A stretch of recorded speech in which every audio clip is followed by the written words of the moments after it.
Schedule కులాలలోని ఉపకులాల ప్రజల నుంచి SC వర్గీకరణ ఏకసభ్య కమిషన్ అభ్యంతరాలు వినతులు స్వీకరించింది. ఏకసభ్య కమిషన్ చైర్మన్ రాజీవ్ రంజన్ మిశ్రా శనివారం కృష్ణా జిల్లాలో పర్యటించారు.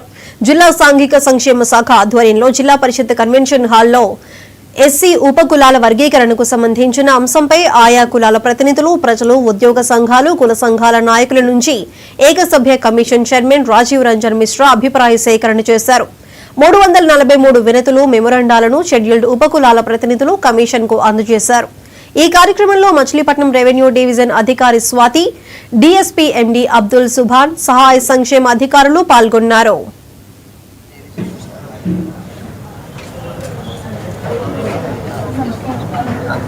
ఆర్ఆర్ మిశ్రా కమిషన్ యొక్క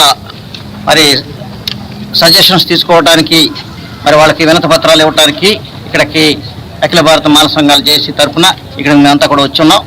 ఈ వర్గీకరణ విషయం ఏదైతే ఉందో దాని మీద సమగ్రమైనటువంటి రిపోర్టు ఇస్తున్నాం.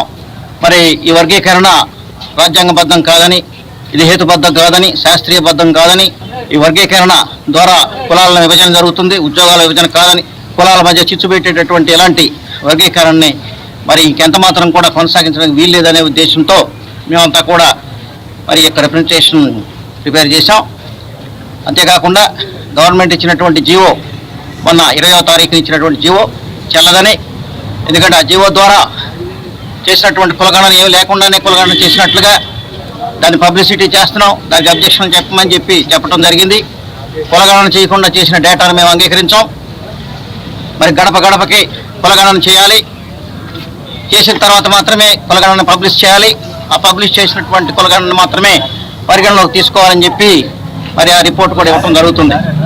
కాబట్టి వర్గీకరణకు అన్ని విధాలా కూడా ఏదో తొందరగా అక్రమంగా అన్యాయంగా దళితులకి విభజించే విధంగా చేసేటువంటి ప్రక్రియ మొత్తం కూడా ఆపు చేయాలని చెప్పి ఈ సందర్భంగా డిమాండ్ చేస్తూ ఈ యొక్క వినతి పత్రాన్ని ఇవ్వడానికి వచ్చాం. విద్యుత్ ఛార్జీల పెంపు పాపం